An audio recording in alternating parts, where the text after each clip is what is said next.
Hello everybody, this is Kohn-Tavor of Dagesh Tourist Archaeology. Now this week we have in Israel a celebration called the 33rd of Omer. Omer is the counting between Passover and Shavuot, the harvesting feast. We have 50 days between them, 7 weeks. Now the 33rd is called the LAG BAOMER, which means the 33rd of the Omer. It has to do it connected, at least in the last century, if not more, to the Bar Kochba rebellion, the second rebellion in 135 AD. Now, how do you celebrate it in Israel? You light bonfires and shoot arrows. And as you can see, we have made arrows. Everybody knows how to make a bonfire, and in California mainly. But here we have a bow.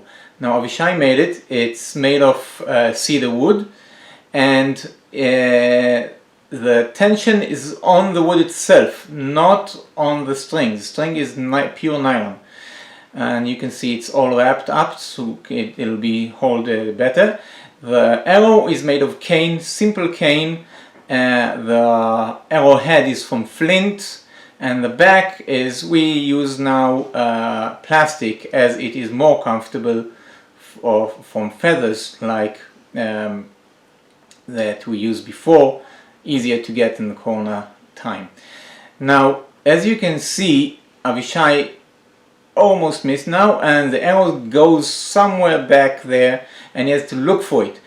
We have that same thing in the Bible when Jonathan and David are considering meeting, and then Jonathan says to David, to his boy, the arrow is further down, is here, is backwards, and so on. And that's the way they know how to get together or not. This is a sign Jonathan gives David, and this is exactly what Avishai is doing now.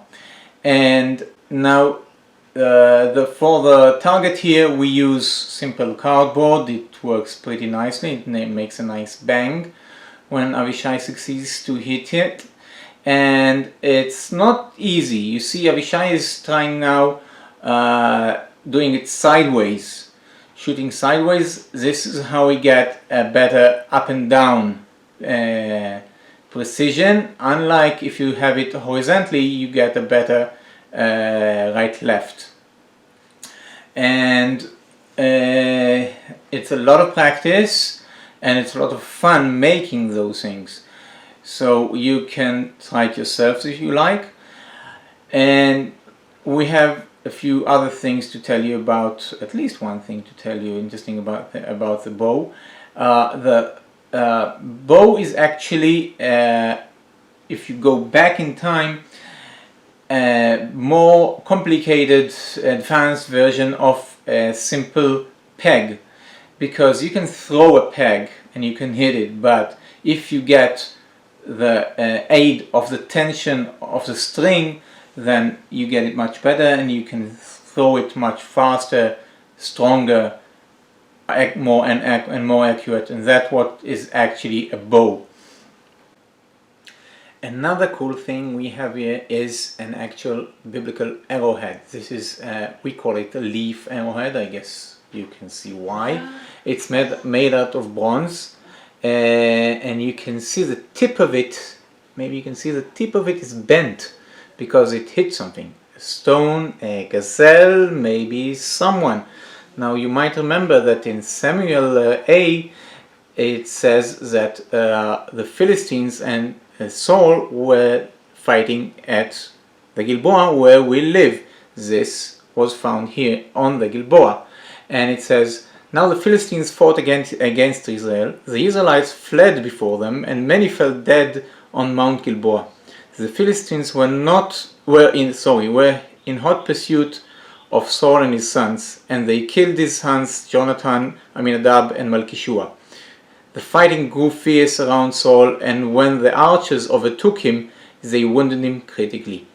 Meaning, well, this is a long shot, sorry for the, but is this the arrowhead that wounded soul? I don't know, I would doubt it, but this is 3,000 years old from the time of soul found here on the Gilboa. So that's another cool thing about bow and arrow. Actually, you can see this is a blade and the cane went down here. So see you in the next episode of Dagesh.